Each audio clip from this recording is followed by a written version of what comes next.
workstream webinar on how can the Zurich Flood Resilience Alliance use NDC process to increase investment in flood resilience.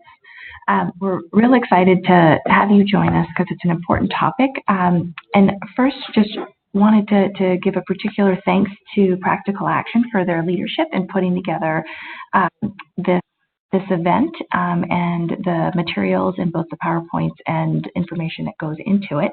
And we're real excited to engage more with the field teams, and so appreciate you joining today. Next slide.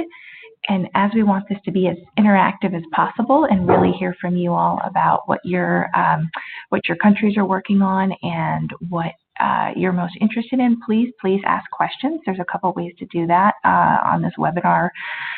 You can type a chat in or either in the chat box on the right, or even just raise your hand in the raise your hand function, which hopefully you can see on the bottom. But again, please ask questions, but when you're not asking a question, please just put yourself on mute. Okay, next slide, please. And well, just a quick outline of the webinar. Again, I'm Anne from Mercy Corps and head up the great advocacy work stream that includes the following people who will also be speaking: Colin from Practical Action, Sunil also from Practical Action, Reinhardt, and Felicitas, who special thanks to Felicitas and the IFRC for hosting the webinar. And as you can see, our agenda, this is our introduction. Look forward to hearing more from you all, and I'll pass it off to Colin so he can talk about what are the NDCs. Again, please do feel free to chime in with questions. Thanks. Over to Colin. Oh, I apologize. I skipped one slide. Sorry, everyone. One of the reasons, the next slide, one of the reasons why we do think it's so important to engage in the NDCs is that for our objectives 1 and 2 of our alliance is to try to increase funding and improve policies on flood resilience, and the NDCs are a key avenue and a key tactic to be able to reach these objectives. So now, sorry, apologies for that. Now over to Colin. Thanks. Thanks, Anne. Hi, everybody. This is Colin from Practical Action. Really great that everybody can join. Next slide. So one of the things that we want to understand is where everybody is in. Felicitas, sorry, I can't see the polling box on my screen. Okay, great. So if you look on the right-hand side of your screen, you should see a polling box, and it's got the question: are you aware of the NDC process? And I'm just going to give you 60 seconds to just have a think about that question and answer. We've got yes, somewhat, or no. So please just take a moment to poll on the tab on the right-hand side. If you've got any questions, just type them in the chat box, or use your loudspeaker, use your mic to let us know. So we'll just let the polling.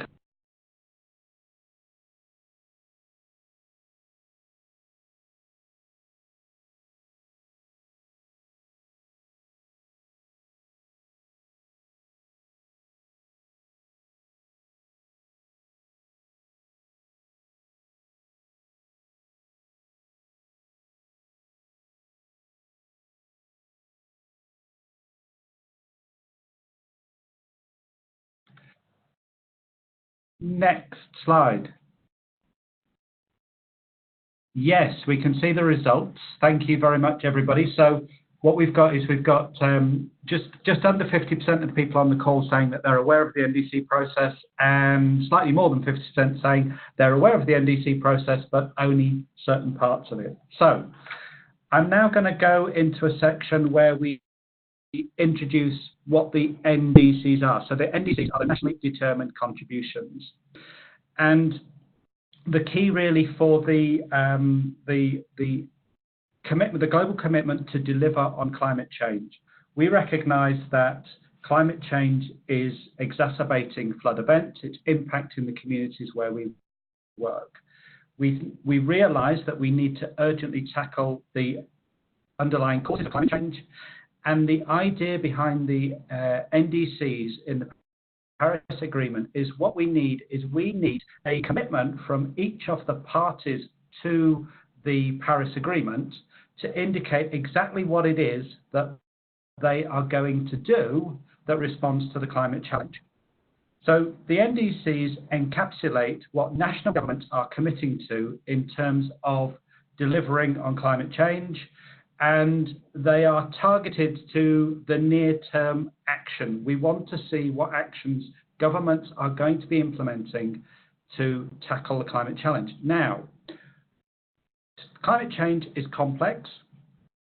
In the Paris Agreement, there are 3 significant articles. The first one is, of course, mitigation. We recognise that the NDCs must include, for all governments, their actions to reduce their greenhouse gas emissions. So NDCs will include emissions targets.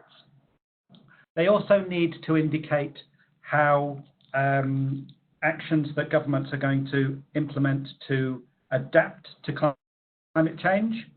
And they also provide an opportunity for governments to talk about their investment in climate action, their investment in capacity building for climate action, and their development and or needs for technology to respond to climate as a challenge. So the NDC, although it doesn't have a format that the governments have to fill in, it does explain clearly that the document should include all of those dimensions of climate action, the ones that are most relevant for that nation, and it should also indicate not just where they are now and what they're going to do today, but where they expect to be in a couple of years' time and how their actions will either ramp up in regards to maybe greenhouse gas mitigation, and maybe in other areas they could see perhaps once they've reached a capacity target that the actions in certain areas might be diminished. For example, raising awareness in the general public of the NDC and the contents of the NDC is certainly something that we would expect NDCs to indicate in the first phase, but possibly not once people in the countries get to understand what the NDC contains. Next slide. Now, the NDC process, one of the recognitions in the global negotiations is that we can't commit to climate action now and not have a process of reviewing and revising that process in a relatively short time frame, because climate change there's a huge degree of uncertainty in the direction and travel and the speed at which climate change is taking place, and we don't want to lock in too low a level of ambition. So the idea behind the NDC process is they are 5-year plans, strategies of national governments to commit to climate action, and that those 5-year timeframes allow those plans to be regularly reviewed for a global stocktake of where we are in regards to delivering on climate change can be taken place, and action and ambition can be ramped up in subsequent editions. I think one of the easiest examples that I can give is where the science was, say, 5 or 10 years ago in regards to the speed of the Greenland ice sheet melting. Where we are today in terms of the Greenland ice sheet melting is where we expected to be in 70 years' time. So the NDCs give us this 5-year time frame so that we can really consider how to ramp up ambition, how to cover areas of new impacts, and how to respond to climate change in countries and at the global scale. So where we are right now, 2019, we're in the process whereby we're reviewing the NDCs as part of the agreement. Government cities, national distributions at the Paris Conference, prior to the Paris Conference and at Paris Conference, and those submissions very much indicated the existing commitment to climate action up until 2020. The Paris Agreement enters into force next year, and right now, national governments are in a process of reviewing progress on their NDC from the 2015 Paris Agreement and incorporating that review process into a revision and the submission of a new NDC document. Now, these new NDC plans will start in 2020, but we realise that there needs to be a process of submission, and that these NDCs right now, the window for submissions is from June 2019 through to March 2020.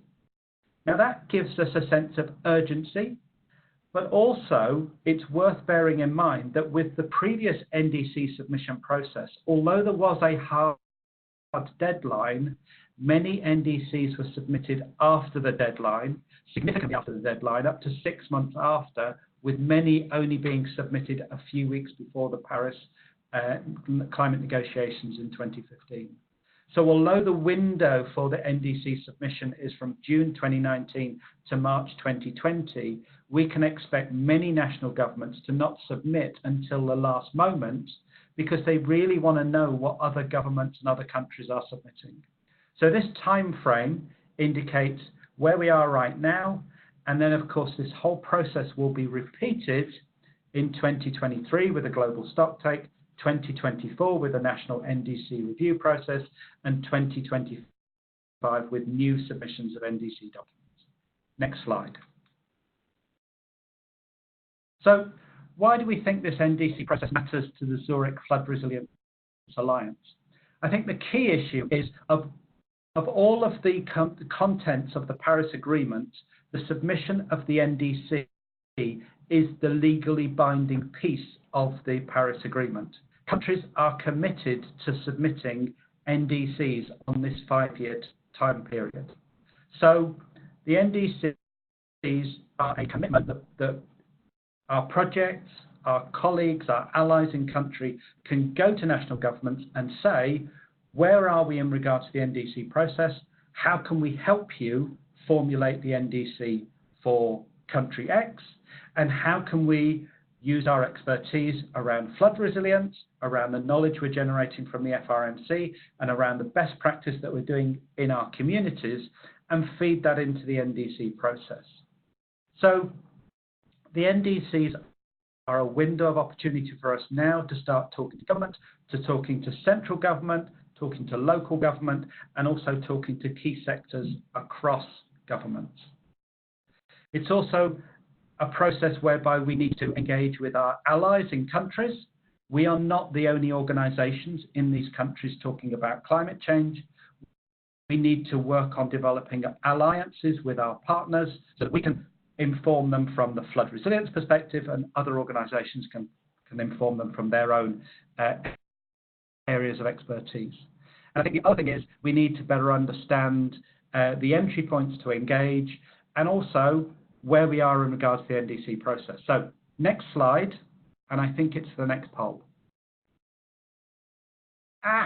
Wrong slide set.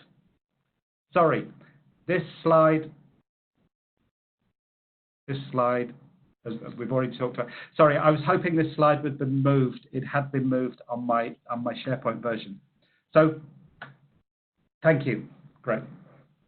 So the second poll is for those people working in the countries. All countries have to submit NDCs. So are you aware of whether the country has actually started to engage with civil society on their NDC update? And please use the polling buttons on the right-hand side of the screen again. Thank you.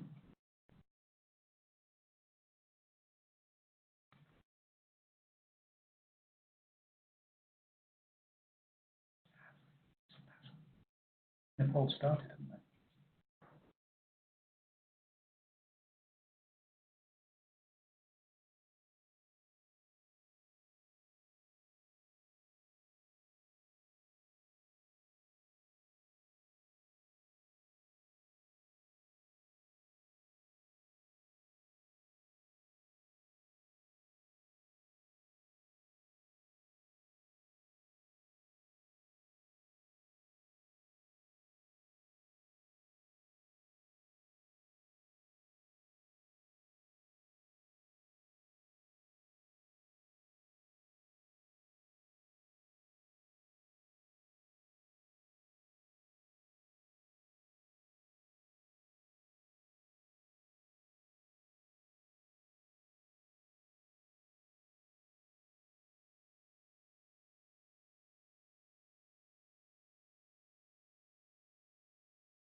Okay, so thank you for all those responses. We have a yes, we have a couple of no's, and we have a majority of don't knows. So clearly, I think a little bit more work to reach out and find out what the status of the NDC review is in your countries. Next slide. And I'm passing over now to Sunil to do a quick review of the NDCs as they currently stand. Thanks, Colin. Hello, everyone. So we did a quick review of the NDCs in which the alliance is working at the 12 countries. The Philippines has not submitted NDC as of now. They did submit the intended nationally determined contribution, the INDCs. That was before the Paris Agreement, when countries were voluntarily asked to submit one. So based on the priorities of the alliance, we did a quick review looking into the NDCs of each countries and looking into how they fare in terms of mitigation, adaptation, and loss and damage. On the mitigation side, most of the countries mention the need for the global effort to limit temperature rise to 1.5 degrees Celsius, and most of them also mention the 2 degrees Celsius that is written in the Paris Agreement. Also, many countries have put forward emission reduction targets, both unconditional and conditional. Unconditional targets are the ones that these countries will do themselves, and the conditional targets are the ones that these countries will do if international climate finance is available for them. About half of the countries in which the alliance is working also talk about the mitigation co-benefits. The mitigation co-benefits include, for example, if the countries as a whole globally reduce greenhouse gas emission, then the temperature rise is limited to a certain point, then the impacts are reduced. For example, the floods won't be as much frequent and severe as in 1.5 degree scenario as in 6 degree or 3 degree scenario. On the mitigation front, because all of these countries are developing and have very little contribution to the global climate emergency, so that's fine with what they have put forward. So on the adaptation, basically we again looked into how these countries have put in adaptation commitments in the NDCs. A few of the countries don't have a section on NDCs. That is because the Paris Agreement do not explicitly mandate adaptation to be in the NDCs, but mitigation is compulsory. So from looking into the countries' commitments around adaptation, most of these countries see water is one of the vulnerable sector and identify it as one of the priority area for adaptation. Many of these countries have costed the current adaptation requirements, but almost none of them have future cost estimation, which I think is very much important in terms of what you plan to do and how you actually do that. For example, adaptation in the water sector, for example, what you want to achieve on flood mitigation, etc. So that is what we can look into when we are working with the governments in their revision of the NDCs. And none of them have also quantified the adaptation targets. So there is a separate process which in the UNFCCC, which talks about having a global goal on adaptation. But since these countries do not have that target at the national level, it will be very difficult to come up with a global goal on adaptation. In terms of extreme weather, details about that, many countries have listed extreme weather as one of the things that is having trouble in these countries. They also give some of the examples as floods, drought, storms, and so many other things. But few of them do not talk about it, and many of them have not defined what extreme weather is. Similarly, if you look into the NDCs, many countries do not even talk about disaster risk reduction. It is strange, given the necessity of integrating disaster risk reduction and climate change adaptation into their actions. That might be potentially because some of these countries do not have a section on adaptation. And also flood does not appear in some of the NDCs. For example, Montenegro, Albania, and El Salvador and Costa Rica do not mention anything about flood. Though many others have mentioned flood, but it is still not, in the context that it is desirable or in the context of what can be done about it. So few of the countries have also talked about potential ways for addressing climate change adaptation, for example, through insurance. Only two have talked about it. Mexico talks about hydromet, insurance mechanisms, and El Salvador talks about infrastructure insurance. So, but many of the others have not touched upon this. This also shows the lack of experience and insight about how innovative financing can be generated for action on climate change. On loss and damage, there is a very little mention of it. Only Nepal, Bangladesh, El Salvador, Costa Rica, and Nicaragua have talked about loss and damage. But also, there is nothing in terms of what can be done on addressing loss and damage. Next slide, please. So we quickly look into what's there in the country's NDCs. So this can now be linked into how we can work or advocate for enhanced NDCs from the flood resilience perspective. So as evident from the review of the existing NDCs, this was a very cursory review, not a detailed one, as the country teams would like to. So the issues are about extreme weather, disaster reduction, floods get very sparse mention, and there is no robust or concrete action plan to deal with these. This might be particularly because the countries, lack data and evidence to put it in paper in black and white. So I think the Alliance experience and evidence can be of an immense value to the governments as they are revising their NDCs.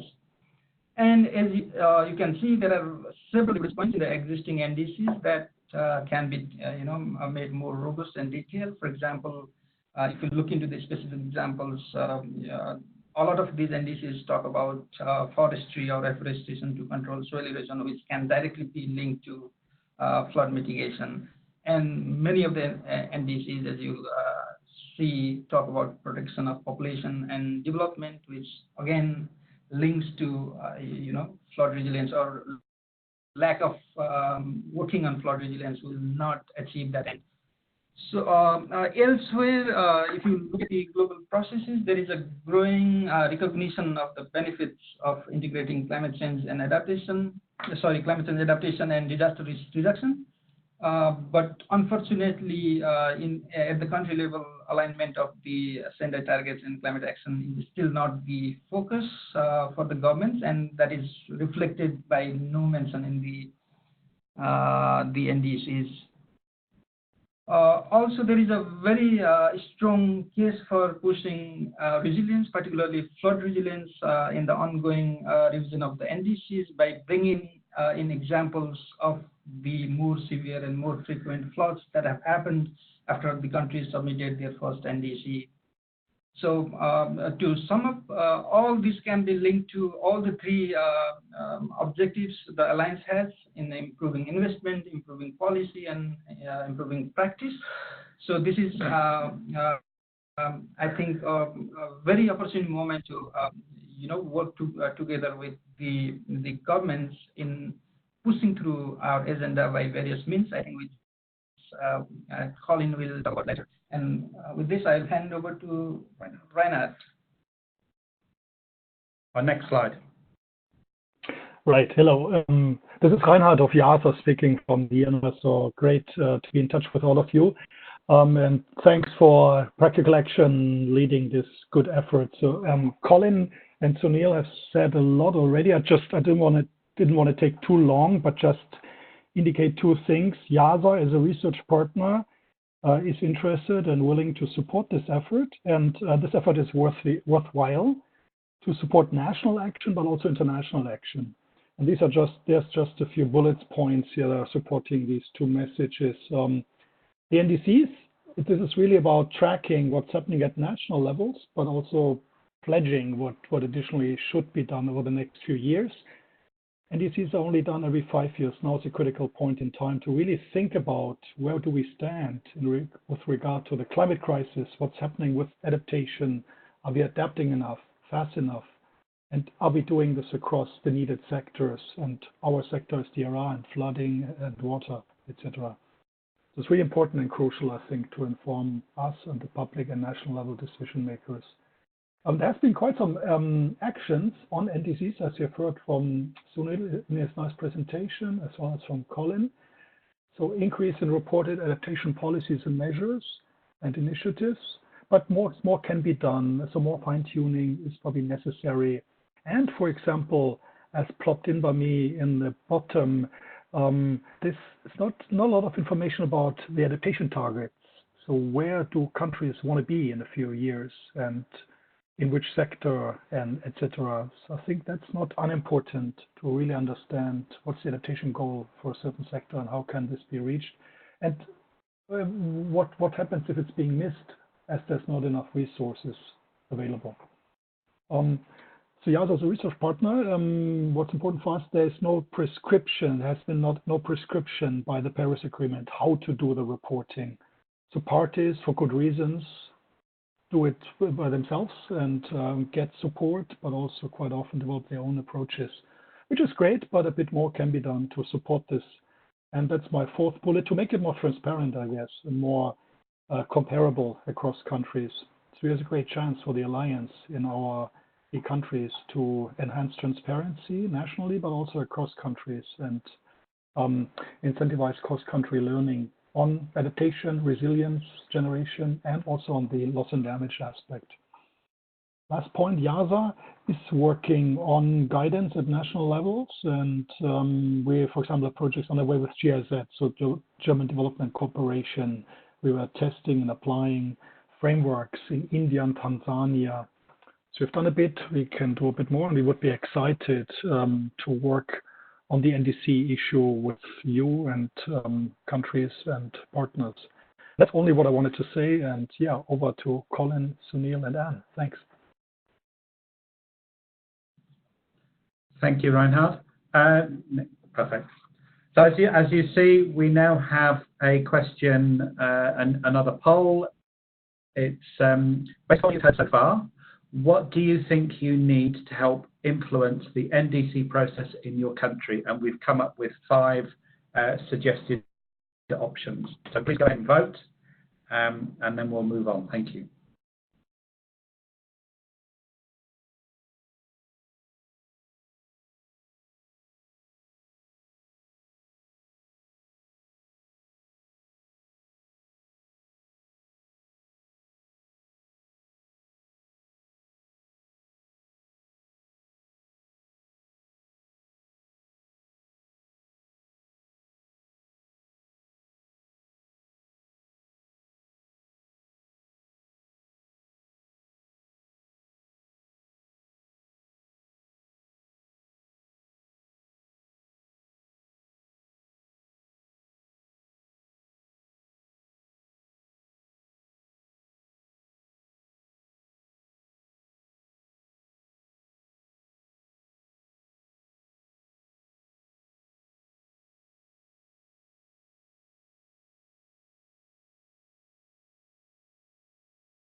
You will just have 20 seconds more to answer to the poll if you wish to, and then I will close it and show the results.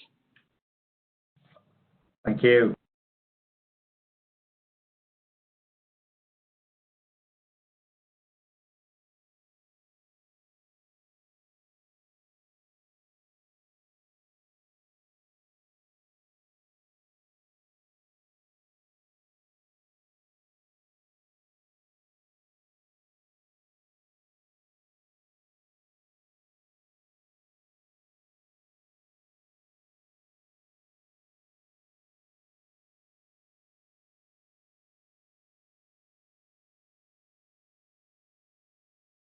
Good.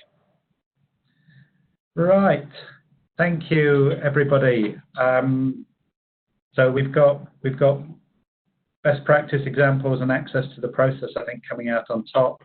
Worryingly, we've got 4 no answers.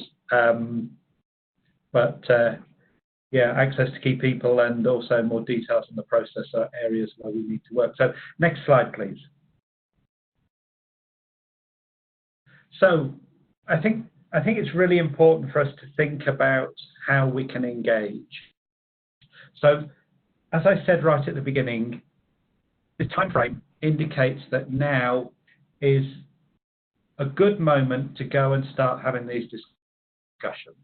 It's an opportunity for us when we meet with our government counterparts, when we meet with allies in country, to talk about, is flood resilience incorporated in the NDC, and how we could go about actually incorporating aspects of the alliance work into the NDC at the national level. We can do that because the NDC review process is supposed to be across society. It's not just supposed to be done by government agencies. It is supposed to be done by government agencies consulting with civil society, the private sector, and the people in that country to get a good understanding of what climate actions are needed. So there is a reason, and you can use the UN representation and consultation arguments to gain access to the process. And I think it's really important that we do this with our allies to be able to shape an input to this process.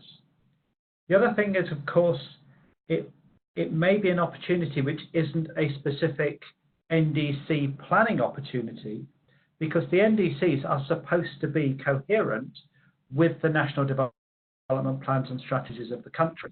So you could be in a national development strategy or planning meeting and ask about how does this reflect what is going into the NDC. If there is a plan for a large-scale flood mitigation program, you can ask the question, has this been incorporated into the NDC, and how does it then reflect on the commitment at the global level, access to international donors, generation of new funding? So it doesn't have to be an NDC engagement that your entry point. It could be a national development planning session, a national development strategy thinking session, where you could insert these ideas around flood resilience and the NDC. And I think most importantly, it's a really good opportunity for us to use the NDC as a way to share our best practice examples from the fields. The other thing to bear in mind is it doesn't need to be a disaster risk reduction or a climate change platform. It could be a platform about water resource management. It could be a platform talking about conservation and nature-based approaches, where we could interject ideas around flood resilience and around why this is an important climate action process. So I'm just going to finally wrap up with a few suggestions of the priorities that we need to engage. I think the first one is we need to reach out to the responsible ministries. Now, that is probably going to be the Ministry of Environment, where the climate change focal point sits, but it doesn't have to just be the climate change ministry. We could also start talking to Ministry of Public Works. We could be talking to Ministries of Agriculture and Development, because there are numerous entry points in the national government where we could input our thoughts. And most importantly, given the limited time frame and given the the limited time frame and the need for data and information, we have a lot that we can feed into that process. So I think our first point of call is responsible ministries and related ministries. The second one is the NDC process is very much a UN process. So don't forget to knock on the door of UNDP or UNEP. The United Nations offices in your country are probably very interested in ensuring the NDC process is completed and that the NDC commitments around participation, engagement, high-level ambition, forward thinking are also incorporated into that NDC process. So look to the UN agencies as possible entry points to engage in the review of the NDC process. Don't forget about the donors. As Sunil mentioned in his slides, the NDC is supposed to indicate not just what your climate action is, but where the funding for that climate action is coming from. And that funding can be unconditional existing funds that the government is allocating for climate action, or it could be conditional on an international donor, a multilateral development bank, investing in those activities. So donors, by talking to the multilateral development banks, the World Bank, we can engage. And most interestingly, European civil society is pushing the World Bank that in the next replenishment of the International Development Assistance Fund, that they include funding for NDC support programs. So donors provide an opportunity to engage in national government debates. The multilateral development banks provide an opportunity. And if they're providing funding for more inclusive NDC processes, this could be a really good way to engage and influence. I think the next strategy is desperate need for best practice. As someone mentioned, most of the NDCs prioritize flooding as a huge hazard, and they recognize that this hazard is getting worse. So we can use the best practice examples from phase 1 of the Zurich Alliance and the best practice examples that we're generating now to feed into that process. Now, that feeding in process can be through submitting documents to governments or through the UN process, or it could be using the media, using communications to inform. NDC process in our country is currently ongoing. We would like to see best practice X being mainstreamed in the NDC process as a good way to tackle flood vulnerability. So documentation of best practice, dissemination of best practice is also a good idea. And I think the final thing is, don't forget that we're not working in isolation. The NDC process is inclusive. There are many other civil society actors who've also got things they want to see integrated into the NDC process. It might be around sustainable energy. It might be around gender. They all provide really valuable entry points where we can work with them to have the sustainable energy, the gender, and the flood resilience fed into the NDC process. So it's really important that we engage. It's really important that we think about those processes for engagement. It's really important that we've got the evidence to support our cases, and it's really important that we work with allies in countries. And that's it from me. So we're now going to move over to a question and answer session. And the great thing is we already have a couple of questions in the chat box that people have submitted. But now it's over to everybody. So please, if you've got questions and want to ask them, then please go ahead. And I'm just going to scan through the chat box to pick up the questions that we've got. I think the first question we had was around the use of the FRMC in the NDC review process. So I'd just like to hand over to our colleagues. Is there anybody from a country who maybe has an example or could think of a way that the FRMC data could actually engage in the NDC process? And you can raise your hand using the raise your hand button if you would like to speak. So is there anybody who has an example of where the FRMC FRMC data might be used to implement the national NDC process?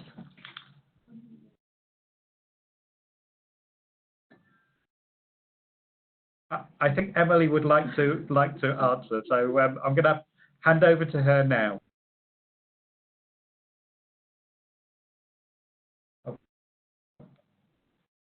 Okay, yeah, because we are in the same room, so it might have echo. So, in practical action, we have started to aggregate results at the country level, the FRMC results at the country level, looking for some trends. So we're still in the very beginning of the analysis. We received a bit of support from Phil on the technical aspects, but we will be very glad to exchange with other teams. So, for example, one thing that seemed to emerge from the results is human capital sources of resilience seem to be relatively stronger than others. So, for example, that might be an advocacy message, I guess, that this is something that is relatively strong in communities and how that could be leveraged to improve other things. But as I say, we're at the very beginning, so all the initiatives from other colleagues on how to use the FRMC results, I would be very happy to discuss, because now we're a little bit moving in the dark. So if we can have some brainstorming with other colleagues, I would be very happy to be part of it. Thank you, Emily. Reinhard, do you have anything to add on FRMC? No, it's a good question and a good opportunity, I think. As I mentioned in my slide, there's a lack of commonly agreed methods and tools.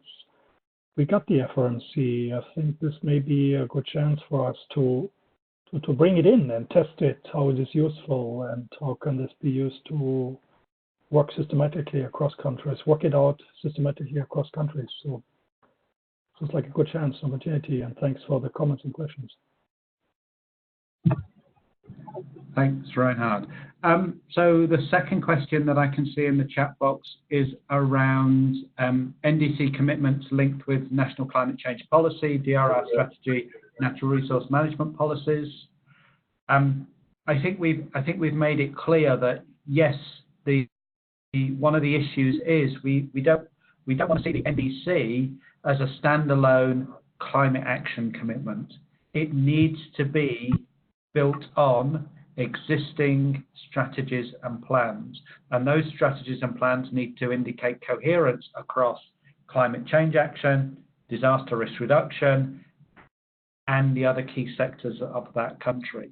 So this is definitely one of the issues we want to see. We want to see integrated NDCs, and one of the ways that we can then influence multiple sectors by using the NDC as an entry point. Sunil would just like to add something. Yes, just wanted to add that integration is key, and also if you look forward in terms of implementation, oftentimes the NDCs are submitted by the environment or climate change ministries that exist in the country, but the NDCs have targets and commitments which go beyond the remit of those ministries. So obviously it has to be coming up from the national development planning process. Also, if this relates to water, in many countries there are separate water-related ministries, and also risk reduction is looked after by separate ministries. So if the NDCs process is not robust enough and this is not discussed in the country at the multi-stakeholder level, then there is a chance that the ownership for implementation will not happen, because we've seen in the first round of NDCs that the nodal agencies in those countries submitted them in very haste, and then departments and ministries in other sectoral domain didn't know about what target were committed by the country. So that also brought some of the confusion around how the implementation happens. So having a robust, multi-stakeholder engagement process is essential so that the commitments are robust and then the implementation happens smoothly later on. Thank you. Thank you, Sunil. I don't see any hands raised at the moment, so I'll just carry on going through the text questions. The next one is a comment. I think it's about interministerial coordination as a problem in Nepal, particularly conflict in understanding the targets of the NDC and conflict between Ministry of Forestry and Environment and the Ministry of Finance. I mean, yes, this is always a challenge for cross-governmental strategic planning. The Ministry of Finance is often seen as the ministry that has the most power, the most influence, because they hold the purse strings. But I think, again, thinking of the Ministry of Water Resources or the Ministry responsible for disaster risk management as an ally and engaging them in a discussion with the Ministry of Finance over unlocking investments for flood mitigation, for capacity building of communities to understand early warning, for capacity building of community action to build flood resilience at the community level, might be ways that we could unlock additional finance, additional investment for flood resilience building activities. So yes, there may well be a hierarchy at the ministerial level, that some ministries are seen as more powerful than others. But if we can work with our allies in government, it might be a way to influence these big investment pots. And in particular, because it ultimately links to a global process, indicating those shifts where they're happening and indicating those shifts where they're not happening could be a really good advocacy hook to get ministries of finance to unlock investment for flood resilience.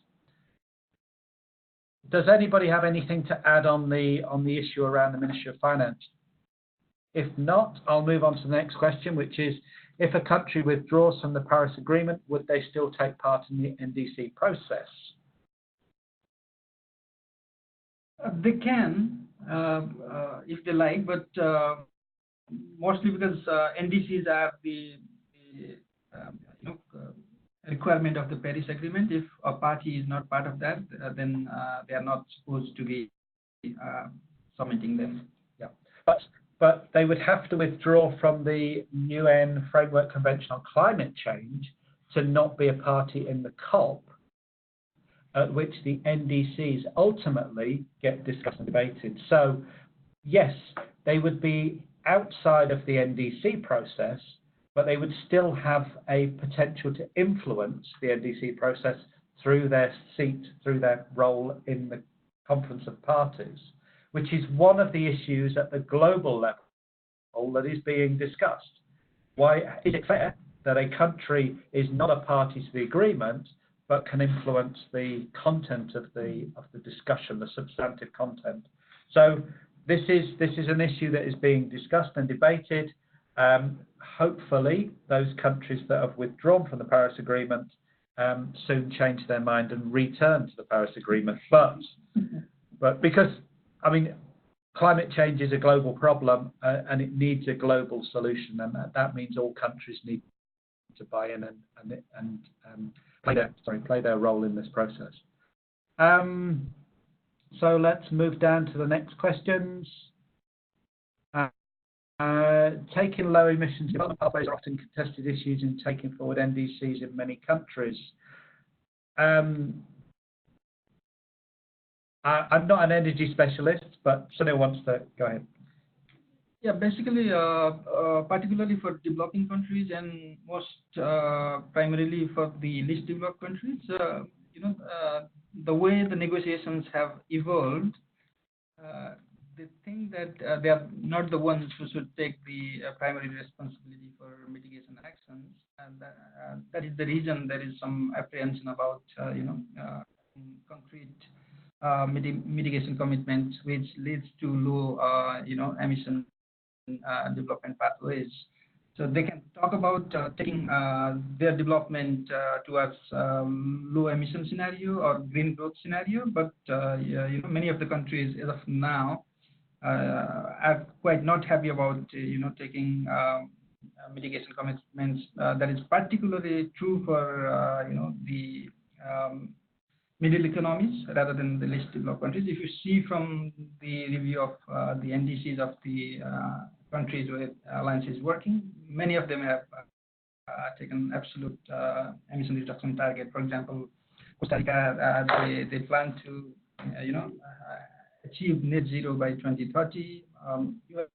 Bangladesh has or least developed country has taken absolute emission reduction target from business as usual scenario. So I see very encouraging examples on mitigation from the countries where we are working on. Thank you, Sunil. And we've got a question on the multi-stakeholder and inclusive approach that needs to be taken for effective implementation of the NDC. Yes, and I would reiterate that I think this is a really good entry point to engage in this process. We have a right to be in the room. We have valuable information, evidence of best practice that can be shared and fed into this process. We need to make sure that we are engaging in this process and feeding into it in that way. There's also this local adaptation plans need to be placed in central development plans. I totally agree, but I think this is again an opportunity under the NDCs, because at the end of the day, the NDC commitment is the sum of the action in that country, and that action takes place at the local level. So if engaging local government in discussions around adaptation, around flood mitigation, around flood resilience, is a way to enter into this process and influence, and that then is fed up and incorporated into the NDC, so that you get a global commitment, a national commitment, and a local commitment. This would reinforce our ability to influence change at multiple levels. But I think I totally agree that we are a community-centric alliance. We need to be thinking first and foremost about those local adaptation plans and how we shape the policy at the global and the national level to improve the quality of those local plans is vital. So we've then got a process question. Are our advocacy efforts at national levels concentrated on country teams present in the respective countries the Alliance is active in, or is this something where the global advocacy team should take the lead, given the substantial efforts needed to get in touch with stakeholders, build trusted relationships, and feed them into relevant evidence and information? I don't think it's an either-or answer to this question. We need both. We need the relationship, the reputation, and the confidence of the national level engagement, as well as the informed engagement and the understanding of the global perspective. So we need both. We need to understand the NDCs, we need to understand the global discussions, we need to understand what the critical issues are at the global level to feed that into our national level advocacy, but we can't replace that with a good, strong relationship between our national level teams and national governments. It's vital that the national level teams take on this role of engaging national governments in influencing flood resilience building. And this objective 2 quite clearly has as the first part global level advocacy and as the second part national level advocacy. Colin, Francisco would like to reply to that one.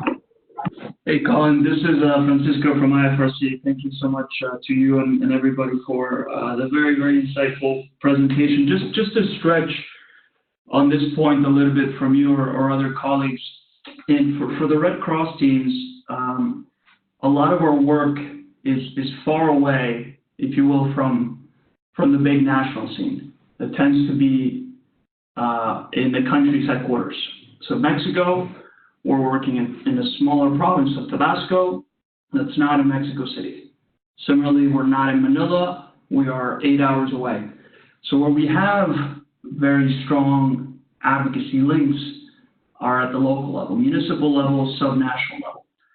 So this also ties into the much earlier question around FRMC results, that we're also aggregating results, but in a country of 125 million people or 105 million people, the results of 4, 10, 20 community studies through the FRMC approach does not give you enough gravitas to enter into a national debate. However, it does give you something at the subnational or local municipal level.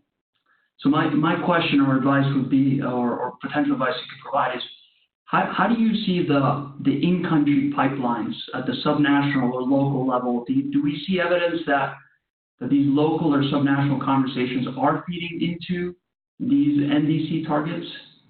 Because that's something that I think, at least for our teams, we could certainly increase over the next coming years, as well as certainly the point you just mentioned about the national advocacy. Over. Thanks, Francisco. That's a really good question. I mean, I think it's too early to talk about it in the context of the NDCs, but I think in terms of influencing the UNFCCC global negotiating process, the global policy, I think there are some really good examples where small best practice evidence can influence these global processes. So Bangladesh a couple of years ago documented a piece of basic climate tech called Floating Gardens. That was documented, it was submitted to the UNFCCC via the national government. The next thing we hear, the Adaptation Committee is heralding this as a new innovative way for flood-prone communities in Bangladesh to respond to inundation of their rice fields at periods of time which traditionally are not being inundated. So there are examples where well-packaged pieces of evidence from the ground can feed into these higher levels, and I think it's most impactful if that's done by the national government. So it's a case of handing over the ownership of that good example of that evidence to the national government, and then facilitating the national government to then go and advocate for those messages. So I think in that sense, it is possible, and I think it's something that we as an alliance should do more of, and with the knowledge work stream, we've got a great opportunity to feed into that process.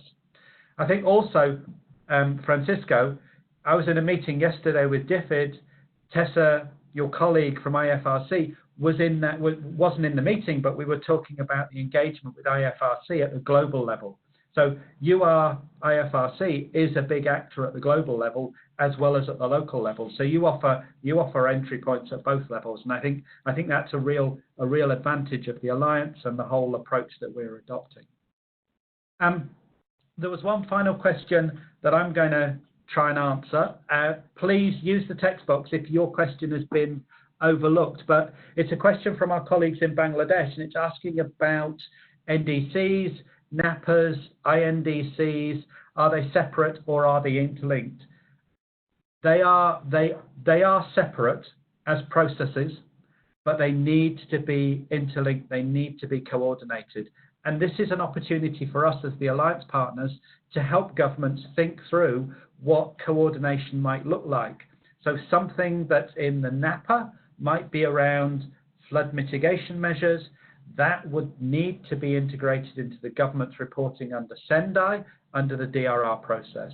So we can provide insight to governments of how they can think more coherently across those, what can be quite at national level, siloed activities. And I think the NDCs, as a global level commitment, provides this opportunity for us at least to challenge some of those silos. So we've now run out of time. Thank you everybody who's joined the call. Thank you Felicitas for facilitating the process. Thank you Anne for introducing. Sorry. Thank you Reinhard for speaking. Thank you Sunil for his presentation. And finally from me, we have an NDCs Dummies Guide, which we will be sharing with the Alliance. It needs a little bit more professionalization in terms of production, but we've got a document, an NDC guide, a Dummies Guide, which we can share with everybody. That's got a whole load of resources, where to go to get the NDC tracker, where to go if you want to see a copy of the NDC document for your country. Most of those NDC documents are available in English. They're also available in national languages, of course. A few of them are only available in Spanish. but the links to where you go to get those are included in the document, and also some of the NDC support programs within the UN system are also highlighted. So some great resources for people in country to click on and follow to get more engagement. So maybe I just hand over to Anne for the final closing words. Thank you, everybody. Just very quickly, sorry to jump in here. We have overseen 2 questions, one from Asari and one from Tommaso. So I suggest we get back to you with the answers to these questions via email. We have your email addresses. Sorry for this. Thank you, Melissa. Sorry, I missed. No, and this, thanks again, everybody. And again, thanks Practical Action again for organizing this. And please do check out the NDCs for Dummies. It's a useful document. And if we have other questions, please let's continue them on Yammer or over email. Thanks again, everybody, and have a good rest of the day. Bye. Bye.